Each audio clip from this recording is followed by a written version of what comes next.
Aujourd'hui, j'ai envie de vous mettre bien, alors on va faire un petit jeu. Celui qui trouve exactement le nombre de fois où j'ai dit CTRL-I dans cette vidéo remportera mon pack d'une valeur de 30 €. Et pour tous ceux qui trouveront pas, si vous voulez acheter mon pack, c'est sur Discord. Lien en description. Yo les gars, j'espère que vous allez bien, moi ça va super. Aujourd'hui, tout nouveau tutoriel, ça va être une formation gratuite, il y aura très peu de montage, donc j'espère que ça va vous plaire. Dans cette formation, on va voir comment réaliser cette miniature. On a ajouté tous nos éléments. Ce qu'on va faire maintenant, c'est jouer avec les couleurs et essayer d'assembler le tout pour avoir le meilleur résultat possible. On va commencer par assombrir le fond, on peut le faire avec un calque de courbe. Ensuite, on n'oublie pas qu'on avait utilisé un calque de teinte de saturation comme ceci. On va cliquer sur coloriser, on va augmenter la saturation aux alentours des 53 pour donner un aspect rouge au background. Ensuite, on va ajouter du vignettage. Pour ce faire, on prend un calque de courbe, on baisse l'exposition et avec notre pinceau et une couleur noire, on va mettre la dureté à 0. Pour faire comme ceci, vous faites Alt et clic droit et vous allez de haut en bas ou de droite à gauche. Puis, on va aller au milieu et on va cliquer plusieurs fois afin d'effacer au milieu que seulement les bords soient assombris. Et ensuite, ce que j'avais fait, c'est qu'au niveau du sujet, j'avais pris un calque de courbe, j'avais fait CTRL-I sur mon masque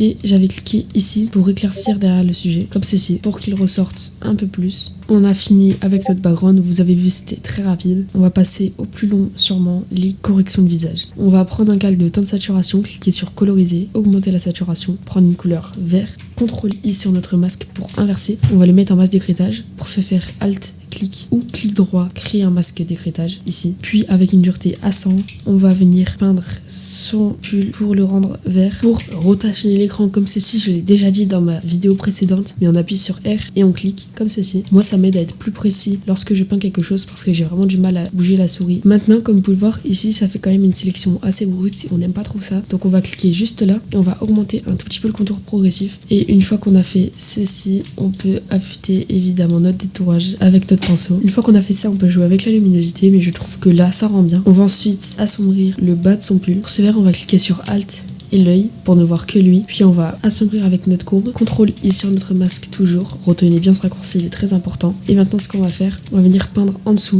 pour assombrir en dessous. Et on va augmenter le contour progressif pour que ce soit plus diffus. Et là, je vois qu'il y a des trous dans ma colorisation en vert. Donc je vais les repeindre tout simplement. Donc si on rajoute tous les éléments, voilà ce que ça donne pour le moment. Bien sûr, on est loin du résultat final et c'est normal. Ensuite, on va ajouter un calque de balance des couleurs. Pour ce faire, on clique là, balance des couleurs. On met en masse d'écrêtage avec Alt, clic. Et là, on va augmenter les bleus pour donner un aspect de la nuit et augmenter les verts car son pull est vert et parce que j'aime bien le résultat que ça fait. Ensuite, on va ajouter un calque de courbe toujours. C'est le calque le plus important de cette vidéo. On va baisser la courbe et on va cliquer sur CTRL-I encore. Ensuite, on va baisser le flux. Et on va venir peindre ici pour assombrir le bord. Et on va venir assombrir juste là avec un flux un peu plus bas quand même.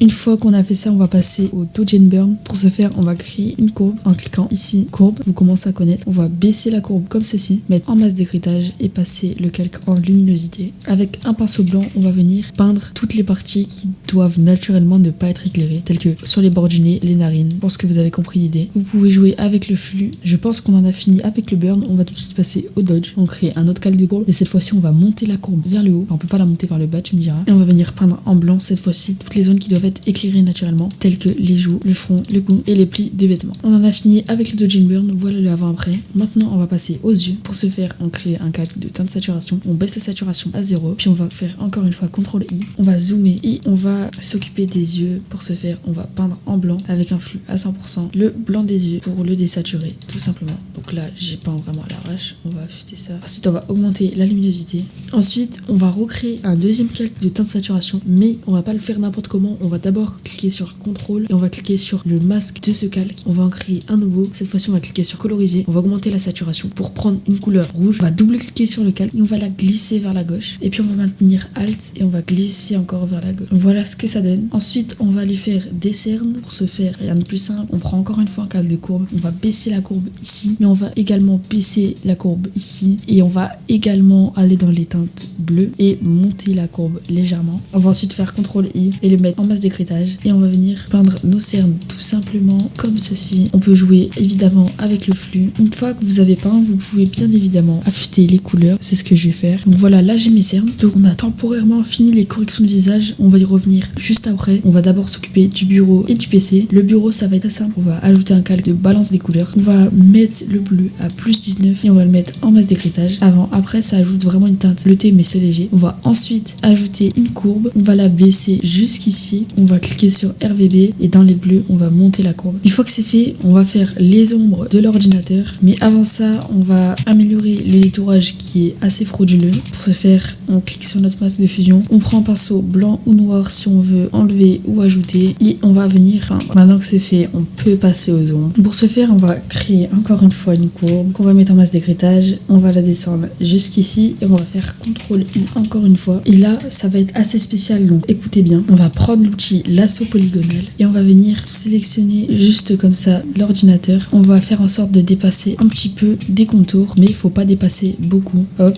Et on va faire pareil, juste là. Et on va venir avec notre pinceau remplir en blanc toute cette partie. Une fois que c'est fait, on va pouvoir augmenter un tout petit peu le contour progressif. On va pouvoir affûter un peu cette ombre pour créer des traits droits comme ceci. Vous n'avez qu'à cliquer avec votre pinceau, maintenir Shift et recliquer. Ça va nous être utile par exemple ici pour faire un trait droit. On a fini avec notre première ombre. On va la dupliquer, la mettre en masque d'écrêtage, la mettre en dessous. On va descendre la courbe tout en bas et on va augmenter le contour progressif. Voilà, comme ceci. On a fini avec nos ombres. Maintenant, on va passer aux corrections pour l'ordinateur. On va ajouter une balance des couleurs sur notre ordinateur.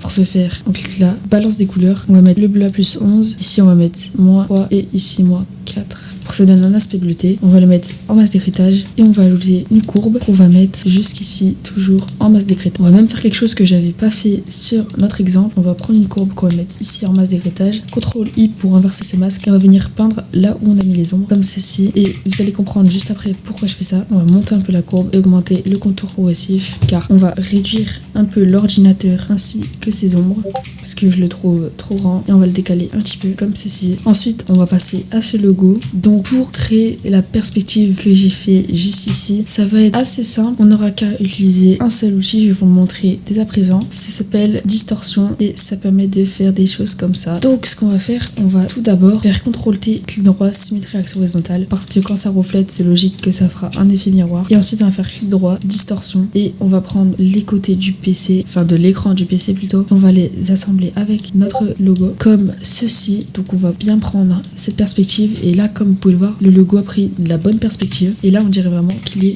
reflété par l'ordinateur. On va le passer dans le mode de fusion, densité linéaire moins ajout, et on va créer un calque vierge. Et là, avec un flux assez bas, on va prendre cette couleur là, donc je vous mets le hashtag juste ici. Une fois que vous avez pris cette couleur là, on va faire CTRL et on va cliquer sur le logo. Et une fois que c'est fait, on va venir peindre avec cette couleur sur la partie qui est en orange, comme ceci. Comme vous pouvez le voir, ça rend plutôt bien. On va le convertir en objet dynamique et on va lui ajouter un léger flou. Et une fois que vous avez ajouté votre flou, je vais vous montrer la valeur que j'ai mis. J'ai mis 30,4. Voilà ce que ça donne cet effet overlay un peu. Donc là, on arrive bientôt au résultat final. Une fois qu'on a fait ça, on va revenir sur nos corrections de visage, ajouter un calque de teinte saturation. On va cliquer sur coloriser, mettre la saturation à 100% et on va venir prendre une teinte jaune, donc 55, ça me paraît pas mal. On va faire CTRL I sur notre masque, passer le mode de fusion en lumière tamisée. Si vous testez et que vous voyez que ça a un meilleur rendu avec un autre mode de fusion, faites-le, mais je trouve que lumière tamisée ça rend vraiment pas mal. Et on va venir peindre sur le visage comme ceci pour refléter cette lumière dessus. On va d'abord avec un flou à 1% globalement le faire sur tout le visage. On va venir effacer les zones où il ne devrait vraiment pas être, puis on va venir effacer comme ça très légèrement certaines zones, et puis avec un calque de courbe on va venir assombrir cette partie là très légèrement parce que je trouve qu'elle est surexposée comme ceci. Donc là on a presque fini, on va passer à une étape très importante, c'est le caméra raw final. Pour ce faire, Alt, CTRL, Shift, E, on convertit en objet dynamique, on va dans filtre caméra raw et on va tout simplement jouer avec les différents modes pour avoir le meilleur rendu final. Je vais regarder rapidement le caméra raw que j'avais fait sur ma version.